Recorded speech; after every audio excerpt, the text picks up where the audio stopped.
Thank you, Mr. Speaker. It's not as daunting as it sounds. Yes, today I had 3 resolutions that you were kind enough to pass, but indeed they have a connection, and I will speak as quickly as I can and provide you with that interconnection. Mr. Speaker, among the resolutions that my colleagues and I voted on today were 3 that I had introduced that are interconnected because they promote the health, the safety, and the welfare of our children, which is a prime reason why many of us are here, to fight for those whose voices sometimes aren't heard because they're not the loudest. Children don't hire a lobbyist, but we have some wonderful, passionate child advocacy groups whom we hear from frequently. And they do a great job of keeping us at the forefront of the issues that often impact our youngest citizens. Allow me to explain. Today we passed House Resolution 340. That declares that indeed this is Healthy Babies Month in Pennsylvania. This designation was brought forth by the March of Dimes Defects Foundation. It seeks to educate adults, men and women, about the importance of preconception and prenatal care. We have learned a lot. We know how important that is. About nutrition and a healthy lifestyle in order to enhance positive birth outcomes, which greatly affect us and certainly our budget. Many of us recognize that preconception care, in addition to early, regular prenatal care, is a pregnant woman's first line of defense for protecting her baby. If problems arise, the earlier they're detected, the more likely they are to respond to treatment. Mr. Speaker, we all want healthy babies to be born. Healthy babies grow into healthy children and into healthy adults, and that leads to a healthier society generation after generation. When those children, now follow this one because it does work, when those children reach their teens, they do need some extra protection, especially when they start the process for obtaining a driver's license. And many of you have talked to me about that because you have children or grandchildren of that age. We've taken significant steps in the past several years to try and keep teens safe behind the wheels, and we're seeing positive results. Let me say that again. Based on the votes you made several years ago, we are seeing more positive results, less teens involved in crashes. Sadly, however, not every teen comes home, and there is still more to be done. House Resolution 339 recognizes May as Global Youth Traffic Safety Month in Pennsylvania. Notice the word global there. This is indeed a global problem. It is not just teens in Pennsylvania or maybe Ohio or heaven knows far off California. It is around the world. Because at that age, you'll remember, you thought you were invincible and nothing could ever happen. We've all been scrolling through our Facebook news feeds and seeing all the prom pictures and looking forward to graduation in the next couple weeks.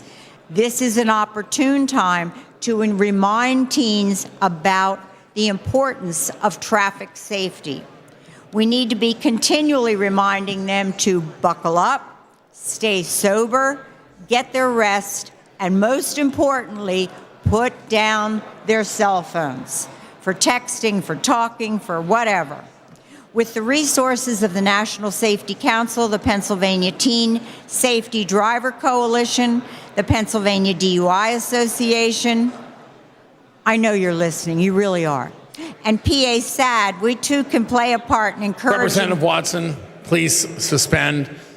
Members, please take your seats. We have one more speaker one more resolution for members to speak on, and we have another vote, and we have one condolence resolution. I ask all members to please take their seats.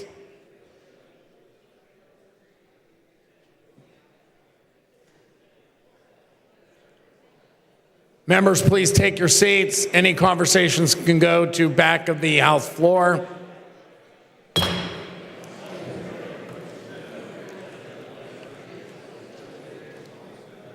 Representative Watson, you may proceed. Thank you, Mr. Speaker. Let me repeat briefly. With the resources of the National Safety Council, Pennsylvania Teen Safety Driving Coalition, the Pennsylvania DUI Association, and Pennsylvania SAD, we too can play a part in encouraging teens' safe driving habits and educate both the teen and their families about youth traffic safety. And finally, Mr. Speaker, let's not forget the children who are the most in need, the children who rely on the compassion, the skill, and the guidance of child welfare caseworkers. That is the subject for House Resolution 334, recognizing June the 1st, 2017, as Child Welfare Caseworker Appreciation Day in Pennsylvania. During my time as chairwoman of the House Children and Youth Committee, I've gained an even greater appreciation and respect for the men and women who've dedicated themselves to improving the lives of children and families by being caseworkers throughout the Commonwealth's child welfare system. These caring and selfless individuals have chosen an extremely demanding profession that routinely exposes them to emotional trauma, sometimes perilous environments, crisis situations, and certainly unwarranted criticism. More often than not, their recompense is low pay, long hours, sadly little gratitude, and an adverse impact on their personal lives. It's not a job for everyone. It's not a job for the faint of heart, but it is a job for someone who truly cares about the welfare of children. They do invaluable work that unfortunately is becoming really essential in our society. It's the difficult work of investigating child abuse, assessing safety, and initiating steps to protect children, whatever that might be. It's the compassionate work of providing necessary services to families so that those families are better prepared to care for and nurture their children.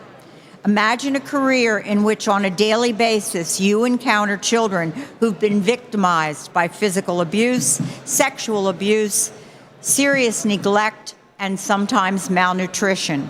And on a daily basis, you encounter families in the throes of drug addiction, alcohol abuse, poverty, mental health issues, and other crises. At this time, Mr. Speaker, the work can seem overwhelming, if not impossible. Casework overload, paperwork pileups, unrelenting pressure, all of it explains, sadly, the high rate of turnover in this profession. We need to honor this profession more, respect it more, and encourage those who have that gift to enter this profession. Because indeed, though they are truly special individuals worthy of our respect and admiration. And that's why the resolution, the third one, is so very important. I would encourage you to getting in touch with your caseworkers in your own legislative district and thanking them at least June 1st for the work they do and encourage them to stay with it because they make the difference in the lives of Pennsylvania's children. Thank you, ladies and gentlemen, for your attention. Thank you for your affirmative vote on all three resolutions.